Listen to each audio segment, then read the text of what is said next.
All right, Nick. Not the way we wanted to go. Herget's seen better days, that's for sure. We are down 8-2 here in a game that was just 2-2 a half inning ago. I'm sure we'll get into a lot of the stuff during the actual show, but yeah, vibes are a little bit different tonight, but just a bit down. Just a bit down. If you're gonna lose, though, then let's lose, right? Like, if we're gonna lose, let's lose. Let's not lose like a one that you think that you should have 100% won.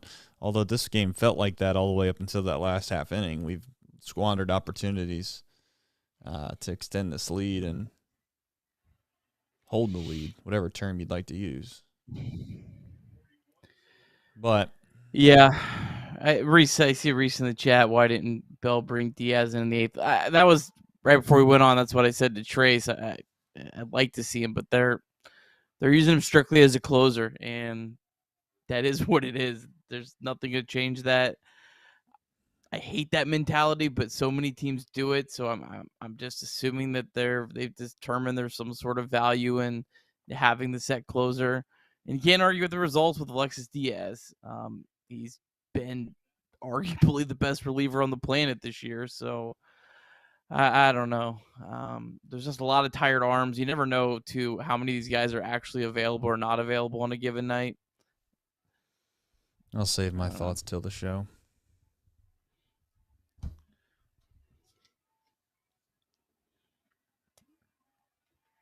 I'm going to have to get a new stand here soon or something. Or to look to see if this shirt makes like a... I'm hanging on by a thread.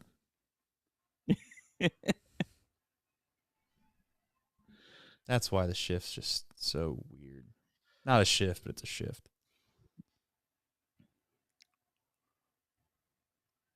By the way, how fortunate, I mean, not that it matters, but how fortunate were the Red Sox right there? One, it did not hit Jansen's foot. And two, the ball didn't hit second base. That ball was like snug on the ground, and then it just barely got over the second base bag. Look at Trace Fowler ahead of me. Look at that. How about that? Glad to hear it. I was this close. I was this close to getting fiber optics today. In fact, I got their internet. So shout out to Cincinnati Bell. But I did not get it because I heard a rumor from the Cincinnati Bell guy. Oh, the internet and cable guys, you can ask them a lot of questions and they will tell you everything. Like, they'll tell you all the trade secrets. They're not afraid. Yeah. You just got to ask. Well, it was actually in regards to the Reds. I told him, I was like, I want the Reds, so I need Bally. And he gave me some information that I thought, you know what, maybe I'll wait. Not saying that he knows. You're not going to share that with our friends here at Yeah, I'll share it. On Chatter. Why not? I'll share it. I need to get the chat up first. Hold on. Get the chat up. Ultra fiber. My apologies, Dylan. No disrespect to the Bell. But what he told me was that he does not expect, and Cincinnati Bell does not expect for them to pay the Cincinnati Reds. Now, I don't know if that could be just one random sales rep saying that, but... Well, I mean, they just missed the payment on the Padres, and the Padres are straight up an MLB broadcast now. Yeah. The Reds, I read, have a payment due in June, which is June now, so that's very well. I mean, we could, in the next 2 weeks, have the game switch to MLB production, which everyone who has cable in Cincinnati, it's not going to change a thing for you this year, assuming they do the same model as San Diego, which I don't know why they wouldn't.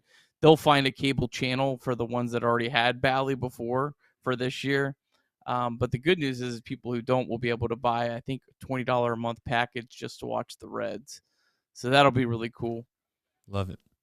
JB with a excellent point, and one that I've thought of, and one that we had to understand that the Reds weren't going to win they weren't going to win out 5 of 6 on this road trip's been unbelievable. Great. Fantastic. Couldn't have been better. Could have been a little bit better, but. Yeah, I mean, still going to go into Milwaukee. They lost today, or go to a series with Milwaukee 3 back. I mean, you win the series, you're ahead of the Brewers. Or I mean, you sweep the series, but yeah, I don't think if you win the series, then you're what, 1 back, or you're tied. No, you're 1 back. Sorry, folks. Sorry. I wasn't updating the J bar. It's all good, Nick. I don't think it was that crucial. All right, guys, let's do a show. Come on, it's all right. It's okay. Let's pick them up. Energy up. Pick them up. Put them down. We got to pick them up and put them down. We're doing a show. Ready?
All right, Nick. Reds lose relatively handily, 8-2 to the Boston Red Sox. Got out of hand late. You have, as always, an important job on this show, and that is to let everybody that didn't get a chance to see the whole game, let them know kind of what happened. Don't know if you're going to be able to do that perfectly during this rundown, but we'll at least give it a shot, Nick. So see what you got. All right, let's do it. All right, bottom of the first, Hunter Green struck out the side to get things started. Top of the third, Kirk Casale double off the Green Monster. Kevin Newman doubled him home. That put the Reds up 1-0. Top of the fourth, Reds had a big chance. Spencer Steer doubled. Stevenson doubled. But Steer had to hold up at third base. Fairchild flew out to Verdugo, who threw out Steer at the plate. There was some controversy if the Red Sox catcher blocked the plate, but nonetheless, classic call stands. Reds failed to score in that inning. Bottom of the fourth, Hunter Green had not a lot of hit and had struck out 7 through the first 3. Jose Barrero lost the ball in center field, and a routine flyout turned into a leadoff double. Next batter, of course, Justin Turner snuck a very weak single through the right side of the infield, tied the game up at 1. But Hunter Green, spectacular on the night. 6 innings pitched, 2 hits, 1 earned run, 3 walks, 8 strikeouts. We go to the bottom of the 7th, the first Red Sox batter post-Green. Enrique Hernandez hit a home run off Ian Jabot to make it 2-1 Red Sox. But these Reds, they don't quit. Top of the 8th, don't. Kevin Newman, double, his 3rd hit of the night. Matt McClain single tied the game at 2. Unfortunately, an India double play ended the threat there. And then we go to the bottom of the 8th. Reds decided to go with Kevin Herget, and it did not go well. He gave up 6 runs, and the Reds lose 8-2. That is your box score recap. Thank you, Nick. I am not sure where to start here. Let's just keep it with the rundown. Why not? I think we owe an apology to Luke Weaver from yesterday's show because we talked a really long time, and we really didn't even bring him up all that often. So just wanted to say that was an omission on our part. We apologize to Luke Weaver and his family, of course, about that. But Hunter Green tonight, I thought that he showed why he is possibly going to be one of the best baseball pitchers in the entire world in a couple of years. And that's when he's able to command his pitches and he's not tipping pitches. then I think that he is one of the best pitchers in Major League Baseball. I don't know what it is about his fastball from time to time that was getting hit really, really hard. It did seem like it was awfully straight, but maybe he was tipping pitches. Obviously, that's something to speculate that you can never really 100% confirm unless a decent amount of time has lapsed and somebody admits the fact that he was tipping his pitches. But most of the time, guys don't come out of the dugout during a postgame interview and say, oh, yeah, Hunter Green was tipping his pitches the whole night. But that's here nor there. I thought he threw the ball really, really well. It seems like, to me, Nick, and maybe you'll correct me if you feel like it's something that you think is different, it seems like Hunter Green runs into some kind of defensive bad luck every game, whether it's someone that makes a physical mistake, an error, or if it's somebody that can't see the ball in center field. I'm not saying that derailed him completely. He did a good job bouncing back, but it felt like one of those games where I'm not saying he was going to throw a complete game shutout, but just tough luck with the double in center field, by the way. What a ridiculous thing we do in baseball still. We still act like that's a double. That's the most ridiculous earned run you can possibly give up. No, I mean, I don't think Hunter Green was necessarily spectacular tonight. He did give up quite a few hard hit balls, but I mean, the aggregate of his last 3 starts, he's looked really, really good. And he's looked like that ace-type pitcher that the Reds need him to develop into. The guy just cannot get any run support. It's like, it's one of those weird, fluky things where it's just, unfortunately, it's been on Hunter Green's night. And that is kind of, I guess, kind of held him back this year and makes a lot of these starts because, if the Reds win this game, you look at the start from Hunter Green and go, oh, wow, that was a really good start. And then you lose this game, it doesn't feel as good. I don't know. Right. Well, Luis Castillo seemed like he was bitten by that same bug a little bit there for a while where he couldn't get any run support. He'd throw 8 innings with 1 run, and then he'd end up getting the loss or something crazy. But let's jump into the things that people care about. They want to talk about probably the whole bullpen situation there. I know that every single time you always want to throw your best arms out there. You guys talked about putting Diaz in the 8th. My only argument back to that is this, Nick. Someone has to close the game. And I'm just throwing out the hypothetical that if you bring in Diaz there, let's say he shuts the door down, right? And he doesn't give up any runs. Let's say that the Reds, they didn't, but let's say the Reds score a run in the 9th, top of the 9th. I guess I pose the question to you, Nick. Who goes out and saves the game? Yeah, I mean, that's a fair question. And I saw someone else, I think, pointed this out in the chat. Sorry, I can't remember who it was, but Alexis Diaz comes out in the 8th, and then let's say he's still below this game. Well, now you've used Alexis Diaz. Diaz has already pitched a lot recently, as we've documented. He had pitched in 3 of the last 4 prior to last night, which is why he didn't pitch last night. So it's kind of one of those things where I think if the Reds would have had a lead, I think David Bell would have been a little bit more aggressive. But in a tie game on the road, decided to play a little more conservative, and the worst case scenario is you go to what is going to be a really big series for this team, a 4-game series at home against the Milwaukee Brewers with a fresh bullpen. So I get why everyone's frustrated. When Kevin Hurd came out, I was like, what the hell? Like, this is not what we want. But when you take a step back, you look at the bullpen usage of late, which has really been a lot. And we've talked about how at some point, they are going to, wear down a little bit. This is kind of what the result of that is. But, there was a lot of other games during this 5-game win streak where the Reds did go for it. And this is kind of, I guess, the price of that. Correct. It is the price of that. And that's the point I'm trying to make, is that I don't know what you're supposed to do from a closer's mentality or who's going to close the game. I think David said in the chat that he'd bring in Farmer again to try to close the game down. Well, I don't know if you can. Then at that point, you're completely exhausting Farmer. He's probably not able to throw for 2 more days in a row. Those are games in which you are head to head with the team that's in your division, that's winning the division. I would rather. You're not conceding the game when you're throwing in. Now, some would argue that you are when you throw in a Salazar, or maybe you throw in a Herget. Fernando Cruz is kind of still one of those pieces where they were really high on this guy to start the year, and it's just not panned out for the most part. But this is where injuries, and every team has them, Nick. We can't complain about it, but every team has them. You look at the bullpen arms that you would like to think that we had a chance of having. Derek Law comes to mind. Even Legumina comes to mind. I'm looking at, I don't think that you could even remotely say that you would hope that TJ Antone would have been available, because he's been out for so long that he's just kind of one of those guys where I don't know if he'll ever be back. And maybe, I'm not rooting for that by any means, and I'm not trying to say that I hope I'm right there. But I don't know.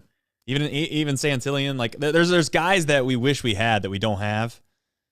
The bullpen is what it is. I mean, we're not going to go 4 or 5 straight days in a row where we can bring somebody out of the pen that's not going to be a little shaky. And it should be noted, I'm not trying to say Kevin Herget's a great reliever or anything, but he did have an ERA of 2.55 when he came out to the mound tonight. He's not that good of a pitcher. Not trying to say he is, but it's not like he's been terrible all year. He if you're looking at the 3 guys that were fresh, Fernando Cruz gave up 3 runs in that 9-8 comeback, almost comeback. Salazar, I have no idea what why he's still even.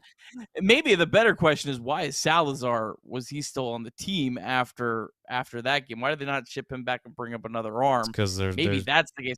But no even direct whoever flights they to bring, Boston. but whoever they bring up probably still isn't a better option than Kevin Herget of when you're at the back end. So Right. yeah, I don't know. It is what it is, and we don't know if Lucas Sims was available tonight. We don't know if Buck Farmer was available tonight. There's probably a good chance or Alex Young. There's probably a good chance one of those 3 were unavailable. They came to the yard.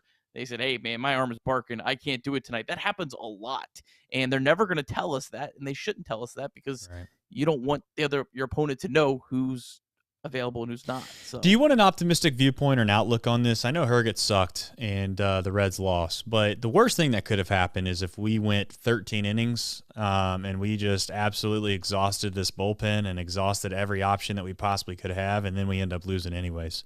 And then you go in, not only do you go in extra innings and you lose and you burn more arms, but then on top of that, they play tomorrow at 5 o'clock. Same time zone, so it's not like they get any reprieve.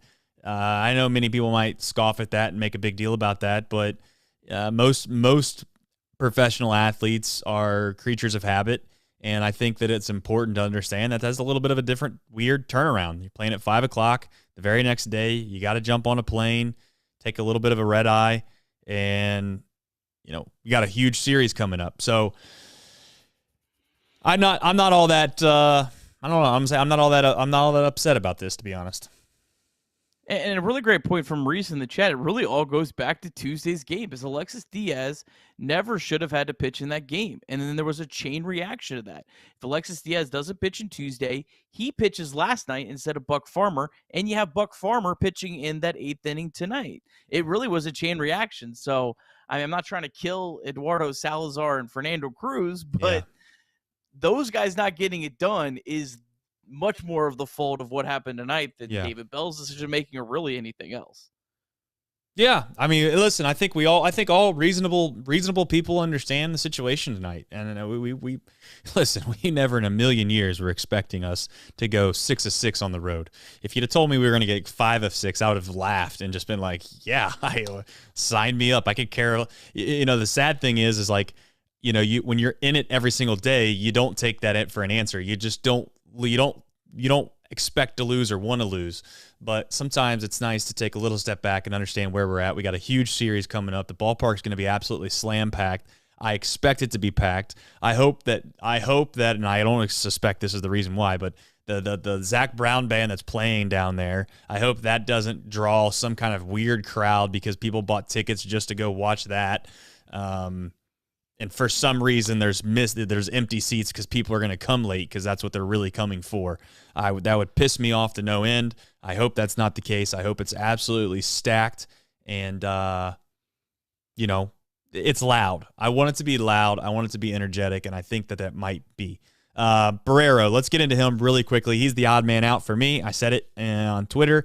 I know that sometimes I can overreact, and I know sometimes that when guys can't see fly balls in center field and it leads to the first run of the game, it then also can cause an overreaction. I don't think I'm overreacting at this point. Was it a nice flash in the pan the other night where he got a couple hits? Was it nice to see him hit a ball off the light stanchion 750 feet and it went 200 miles an hour off the bat? Yes, it was. Does he look like a major league hitter? No, he doesn't. Is his best attribute, in my opinion, a middle infielder who is an above-average defender who might be able to hit just enough to make it to where he's valuable in the league because he plays a premium position like second base and or shortstop at an elite level defensively? Maybe I can see that. That could be the argument to be made as to why he would stick around in the big leagues. Alex Gonzalez type style, right? Omar Vizquel-ish. And I don't want to compare Barrero to Omar Vizquel. That's a little slanderous, and I apologize to Omar and his family. However, he's got to go for me, Nick. I am ready. I'm ready to move him. I don't think that his career is over by any means. You've heard me say that a million times.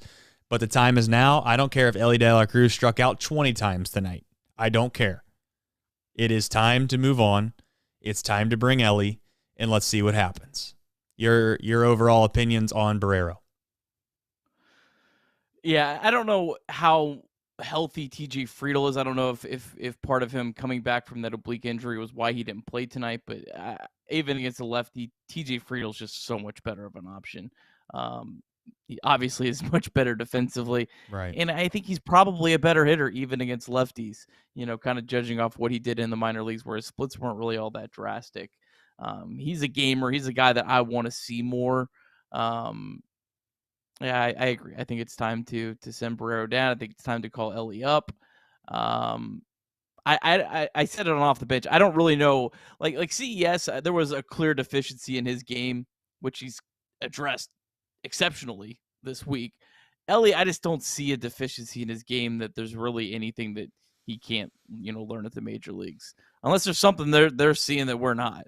Well, a couple things that I mean, people want to make the joke, Nick, that, Kevin Newman should no way ever stop Elly in his development, and he should be called up tomorrow. I mean, say what you want. And listen, if there's any truth to what I'm about to say, I would hope that you would take word from the guy that absolutely couldn't stand Kevin Newman for most of this year.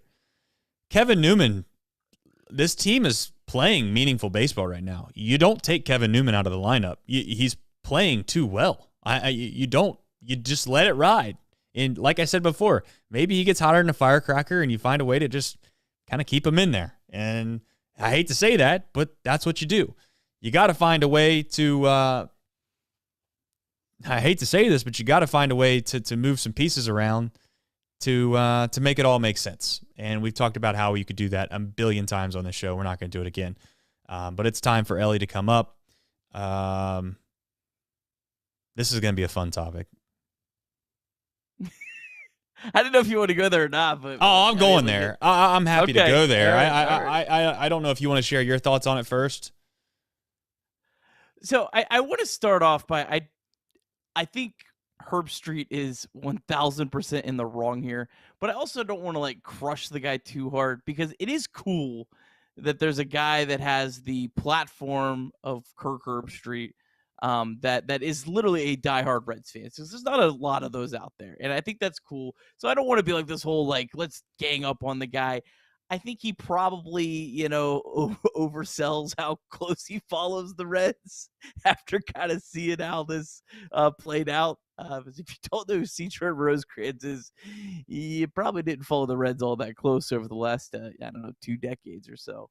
But I don't know. What a bizarre. Yeah, let's paint a picture here for those that might not know really quickly. I'm not going to spend a ton of time on explaining the situation because more than likely it's a Twitter beef between C-Trent and Kurt Herbstreit. And Kirk basically made the comments, quote tweeted the article that C-Trent Rosecrans wrote about Jonathan India and the progressing infielders and how there's this kind of weird situation going on where Jonathan India is a leader on the team, but he's probably somebody that they're looking to possibly move in a trade and or move positions, things that we've talked about on this show from the very beginning. This is not new news. Just because there was a national writer that decided to put their name with the story of C-Trent doesn't mean that this is some new topic of conversation. Herb Street then basically jumps ass and says this is a ridiculous article and that Jonathan India is not moving no matter what because he's the leader of this team. He's got long hair, and I like the way that he plays. He didn't say the long hair part. That's something I added. But it's one of those things where Kirk Herbstreit has always been a Reds fan, and he has a big platform. And my overall micro or macro level view of this is I don't really know if I care that much about it one way or the other.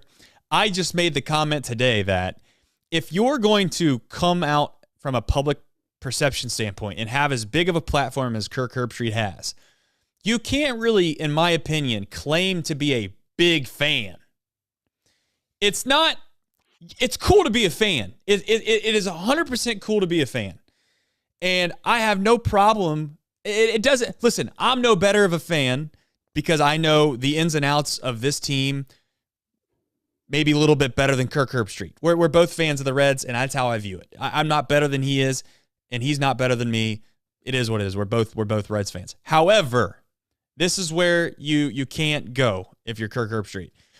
You can't then act like you're going on shows and have conversations that you perceive to be meaningful and like you can't act like an analyst, right?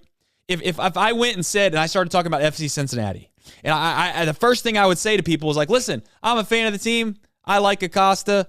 I like to see the fact that they're winning some games. It's good for the city of Cincinnati. I hope they keep winning.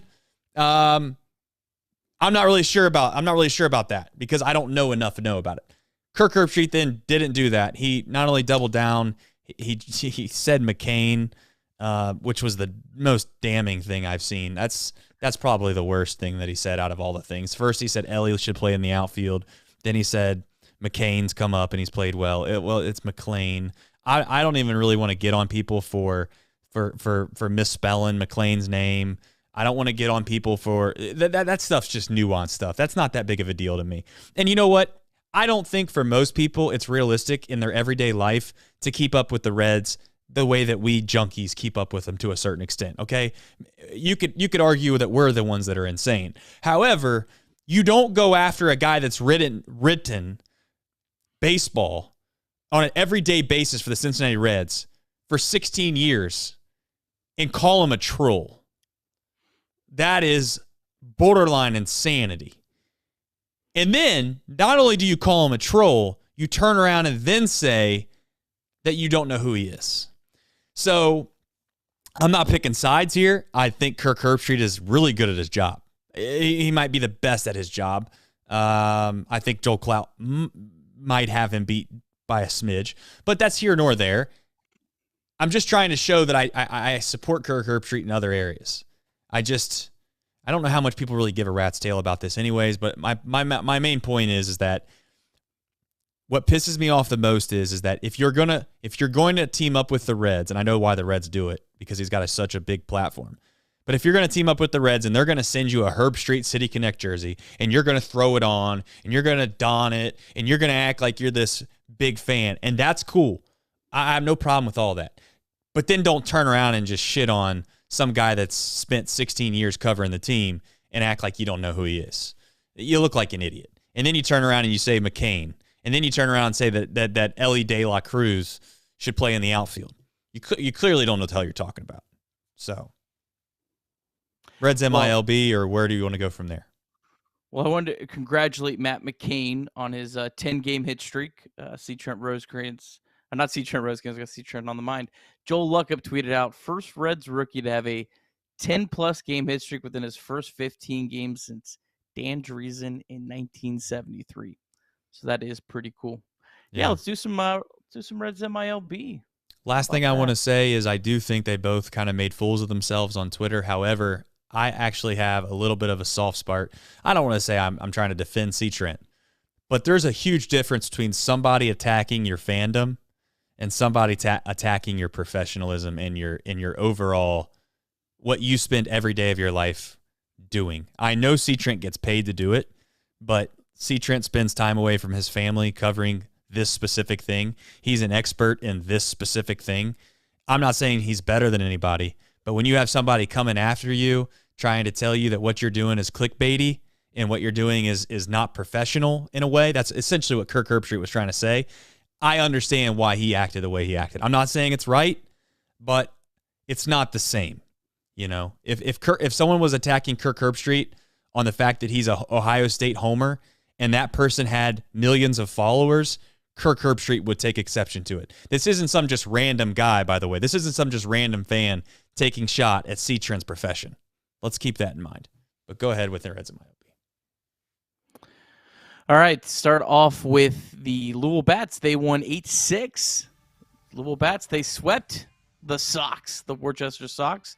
Ellie De La Cruz, though, 0 for 5 strikeouts. Tough Not night good for Ellie. Christian Encarnacion Strand, 0 for 3. But Trace, 2 walks. He has walked in 6 straight games, 9 of Christian Encarnacion Strand's 11 walks this season. Bring him up. Come in the last 6 games. It's not meaningless to me. Daniel Duarte, nice rebound game for him, inning in a third. Perfect 3 strikeouts. Saw someone in the chat asking who'd call up. I'd like to see this guy get a shot. He's pitched really well. One other note on this game, Levi Stout was scheduled to start the game for the Bats, but he was placed on the IL with a rib cage strain. So hopefully, God willing, Red starters stay healthy because he was probably the number 1 depth option outside of Andrew Abbott. All right, Double-A, Chattanooga, they lost 5-4 to Tennessee. Noel V. Marte, 1 for 4. Connor Phillips, mixed start, 4 2/3 innings, 7 hits, 4 runs, but only 1 walk and 8 strikeouts. Phillips, a 4.20 ERA through 10 starts this season. Dayton, they just went final. They lost 6-5 to West Michigan. Edwin Arroyo, 2 for 4. Austin Hendrick, 1 for 5. And a guy that maybe deserves a little bit of love, Ruben Ibarra, hit his 7th home run of the year. This is a big Love that boy. sandwich. He's got an 899 OPS for the Dragons. A really fun player to watch. And you know what? I have a soft spot for Ruben because last year when I saw the Dragons in person in Lake County, my man, he was really nice with the kids, having a good time with them. So, Ruben, keep it up, buddy. And then Daytona, they were postponed by rain. That's your Reds MLB, presented by Betfred Sportsbook. Love it. I have some thoughts really quickly on this whole Spencer Steer, I don't know what you'd call it, situation, I guess. Is that the right word to use?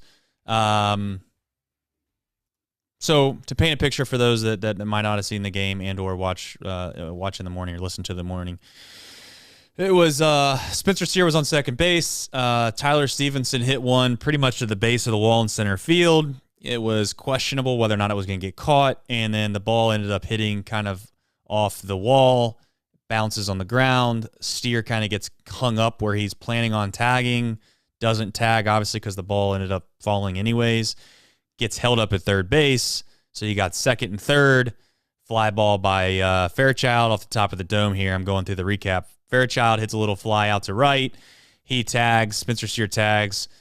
Aggressive baseball play, and he gets thrown out at home. So let's run through this really quickly. Here's where if I watched the replay multiple times to try to figure out what my overall thoughts are on this are. I think with nobody out, now hear me out, perfectly clear. With nobody out, the right play is to hang out and make sure that you're going to be able to tag. It looked like on the broadcast, the first time I watched it, it looked as if Spencer Steer was not tagging regardless. It looked as if he was hanging out halfway, and then he kind of bluffed. He went back to second, and then he went back to third. After I watched it a couple times, Spencer Steer was close enough, in my opinion. Spencer Steer was close enough to the bag to where if that center fielder actually did catch the ball, he would have taken 2 steps back, touched the base, sprinted to third, and he would have been safe without I don't want to say without a throw, but he would have been safe standing up. It would not have been a close play just because center field is so far away. And on top of that, the momentum of the catch, it wasn't like he was underneath it to be able to catch and make a strong throw in anyways. So he would have been able to tag and get to third, in my opinion, if he would have caught the ball. I think that the center fielder catching the ball, Nick, is a 50-50. Really. I really do. I think 50% of the time he catches it, 50% of the time he doesn't catch it. So I'm okay with playing conservative, knowing the fact that there's nobody out, knowing the fact that maybe if the ball hits off the wall anyways, you can still score by being close enough to be able to tag from second. I did not get a chance, chat. I did not get a chance to see if he should have been waved home. He got held up. I'm just going to make the assumption, Nick, that he was rightfully held up and he should not have not got sent home. I don't know how quickly Steer got to third base in relative, with the ball being back to the infield.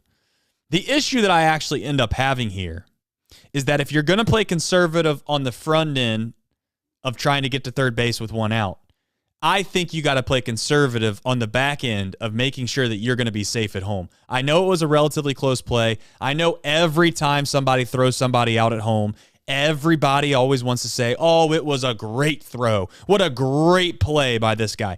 It was an okay throw. Okay, he was camped underneath it.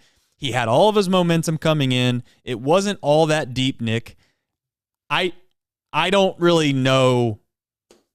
I don't really know if that's the right time to try to test an arm is what I'm getting at. It's still one out.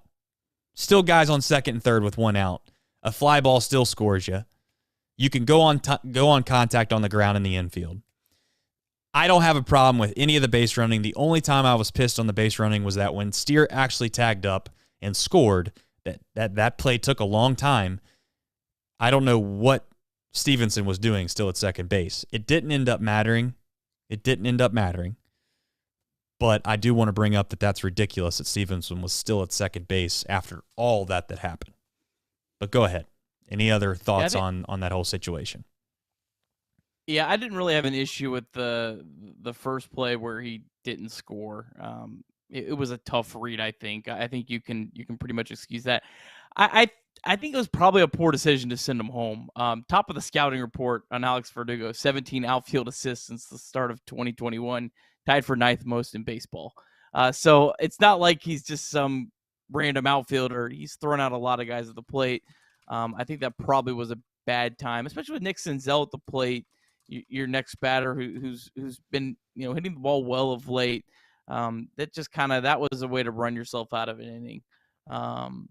If it's a guy with a mediocre arm, maybe take a shot and you make him make a play. But this is a guy that makes a lot of plays. So I do agree. I think that was probably a bad decision.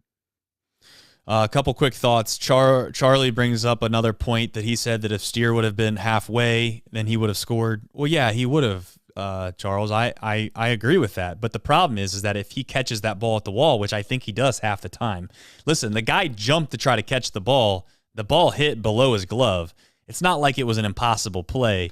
And in real time, when you're Spencer Steer, you're watching this in real time. It's not the easiest decision to make. I'd rather play conservative. I would have been absolutely pissed if that ball gets caught at the wall, the guy slams up against the wall, falls down, catches it, by the way, and Spencer Steer's still at second base with one out. Spencer Steer was going to be at third base with either nobody out or one out, no matter what. If we want to get upset at base runners, I'm all for it. I don't think this is the time to be upset. If we want to be upset at anything, let's find a way to score the guys when they get to third base with nobody out. At some point, let's do that. And I'm not trying to crush Stuart Fairchild, but let's get the run in. Hit a weak, lazy fly ball to right field against a left-handed pitcher. But that's here nor there. Stevenson, someone asked in the chat,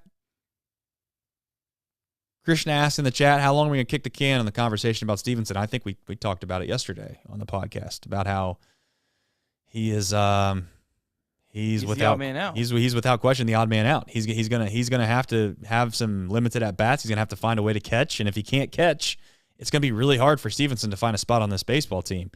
And nobody's said it yet. And I'm not suggesting that we start it yet, but listen, we'll be the first ones to say it. At least I will. If things keep progressing their way they're progressing, and CES comes up here and he tears the cover off the baseball, don't be surprised if they don't at least entertain the thought of calling around the league and seeing what Stevenson's value is. If I don't think they believe he can catch is my main point, Nick. And if he can't catch, Nick, I'm being honest, I don't think he has a whole lot of value outside of catching, like significant value. We do a good job in Cincinnati by overvaluing our players, by the way.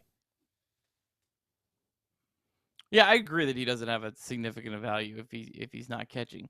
I would add, though, remember he is coming off of a very serious injury, and I think that has a lot to do with how his playing time has been. Sports behind the plate has been a large portion of that has not been his catching ability, which has been disappointing. It has been protecting him from injury. To Tyler Stevens' credit, he did hit the ball hard today. Smoked a double. Had another loud fly out. Has looked a little bit better at the plate of late. You hope maybe if Stevenson does become the odd man out where he's sitting 2-3 times a week, you hope maybe it lights a fire in him and you know, says, hey, Tyler, either you got to really improve at catching or you got to hit better if you want to see the lineup more, right? Yeah. I don't think there's anything wrong with that. Quick thoughts here before we end the show on, do you think that what happened in Louisville has any justification or any second guessing going on if the Reds actually did decide they were going to bring Ellie up? Yeah, you talk about Ellie being DH'd tonight. I should have mentioned that. Yeah, Ellie got DH'd. He struggled, but does it? I mean, that does seem a little weird that he's DHing, but he might have. The Reds are so goofy from time to time. I just assumed he might have done that before this year. I don't know. Yeah, no, they have DH'd him a little bit, but just the fact that it is the night before, a lot of people think it would make sense to call him up. That's convenient, at least. I don't know. Tomorrow will be a weird kind of. I don't know. Are you kind of in the same boat? Like I want him called up tomorrow, but I kind of feel like tomorrow kind of sucks as a day to get called up a 5:00 game. Probably gonna have a crowd that's not really there to see him. A lot of them. You know, I don't know. I listen. The ticket prices for tomorrow. I don't know if you've looked, Nick. You probably haven't because you know it's not like you can easily go to the game.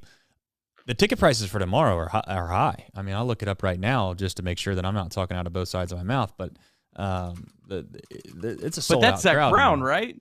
I don't think. I don't listen. I'm not a Zach Brown guy, but I think it's a popular band, right? Chat. What do you think? Let's put it to a poll.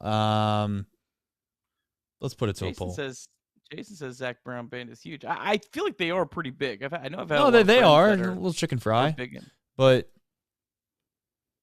I mean, are they selling the game out because of that? I mean, they play in the game at 5:00 because of that on a Friday night. I mean, tickets are $100 each for cheap seats. Yeah, but that's what I'm saying. Wouldn't it be kind of a weird debut for Ellie? Like, guys, I need help here. What? Someone in the chat, do me a favor. I can't do all this at once. I wish I could. If we had a, this isn't a knock on anyone, not you nor me, but if we had a producer that could look this up in real time, I would say, hell, run with it. I'd like to figure it out. My thing right now is like, what does Zach Brown do? Does he go to other stadiums? And if he does go to other stadiums, do me a quick favor. I want to know where the next place he's going, and I want you to look up to see how much ticket prices are at that place. Just saying. And I know that it's a full show. I get it. And maybe it is because of Zach Brown. I have a strong suspicion that the Reds are 3 games out of first place, and they have the first place team coming to town, and vibes are high. Am I off on that? I feel like that might be wishful thinking. I want you to be right. You better believe it. I really do. I think it's the baseball team. I don't think that it's Zach Brown. Apparently StubHub is down. So Reba McEntire was popular too, but she's playing at the Fraze Pavilion in Kettering now. I'm not saying Zach Brown wasn't something at one time, but you know, hey, he's not the Beatles. They're not the Beatles, man. I know Zach Brown played at Fenway and it was a big deal. Who? Zach Brown band played at Fenway and it was a big deal. I think the Zach Brown band does play at a lot of stadiums. I think that is their thing. I can't find another. Okay, give me a second here. Game. Chat. Where does this dude play next? I gotta look up Zach Brown band. Somebody in the chat tell me. He's I have tickets for Saturday. They're $22. They were $22. Well, when did you buy them? I mean, that's all. That depends on when you bought them.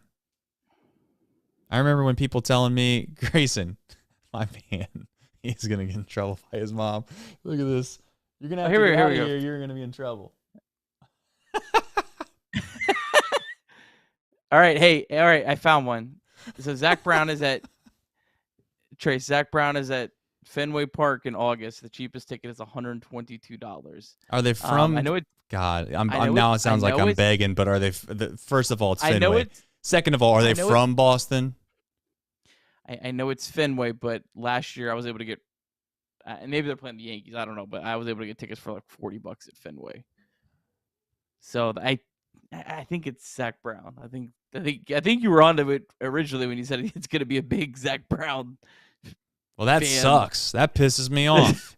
It's going to be like no one's going to be there in the first 6, 7 innings. If for some godforsaken reason you are going for the Zach Brown concert, let's give your ticket up to someone who wants to see Ellie. Swap out in about the 7th inning. Let's give this man some support. How pissed is everybody going to be if Ellie De La Cruz? No, they're not going to do it. No, it would be a weird He's not getting called up. He's not getting called up. He's going to get called up on the road, I think, in my opinion. You think so? Yep. I did like what they did with McLean, but I just feel like Ellie's debut. I feel like the rest would be kind of bad marketing not to call him up at home. Yeah. Maybe they'll call him up on Monday. Wouldn't be the first bad PR move down there at 100 Joe Knox all the way. No, I mean you're not going to have anyone coming on Monday. Dodgers. Yeah. Yeah. Maybe just wait till Saturday. I don't know. BR7, the only Zach Brown song that I 100% know is Chicken Fry. You know, cold beer on a Friday night. That's them, right? I think so. All right. Any final thoughts? Who's pitching tomorrow? Got a bunch of notes on the Brewers. All right. Reds Brewers, big series. Reds 3 behind the Milwaukee Brewers, who were in first place. But the Brewers, they've lost 5 of 7. Brewers lineup right now, not very good. They're dealing with a ton of injuries. Willie Adames, Jesse Winker, Luis Urias, Garrett Mitchell, all on the IL. Starting pitching injuries, too. Brandon Woodruff, Wade Miley, Eric Lauer. They already lost Aaron Ashby probably for the year. They got a lot of injuries, so this is a good chance for the Reds. Reds will face Burns, Colin Ray, Adrian Hauser, and Julio Teheran this weekend. So good matchups for the Reds outside of maybe this first one. Corbin Burns, inconsistent season, but he is coming off 7 innings of 1-run ball against the Giants. Start before that, he gave up 4 home runs to the Astros. Career 2.53 ERA against the Reds in 42 2/3 innings, but he's only made 4 starts. A lot of that was in relief. Last year, super dominant, 2.19 ERA in 2 starts. Current Reds, a total of 50 at-bats against Burns, a 140 average, and 378 OPS. And our good friend Kevin Newman is the only player with more than 10 at-bats, and he is 3 for 21. Brandon Williamson for the Reds, making his 4th start. Walk's the biggest concern for me with Brandon Williamson, 9 and 14 and a third. So The key for Brandon Williamson, throw the ball over the plate, my friend. Let's win a ball game. Why not?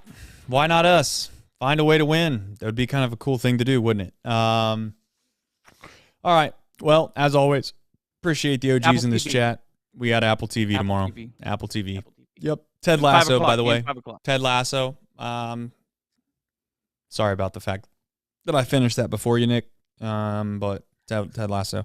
Also on Apple TV. Pretty decent ending. I'll let you watch it to see what you think.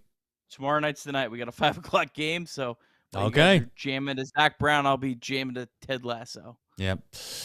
India is struggling. I'm hoping that he breaks out of that a little bit here on this homestand, because what we do need for this team to do is to make sure that everybody doesn't go cold at once. We need some of these guys to step up that have been struggling a little bit at the plate, step up. This offense needs to get it going a little bit because they've been hotter than a firecracker. And my main concern is that somehow we go from hotter than a firecracker to cold as ice. So hopefully those guys that have been struggling a little bit can pick it up. Go ahead.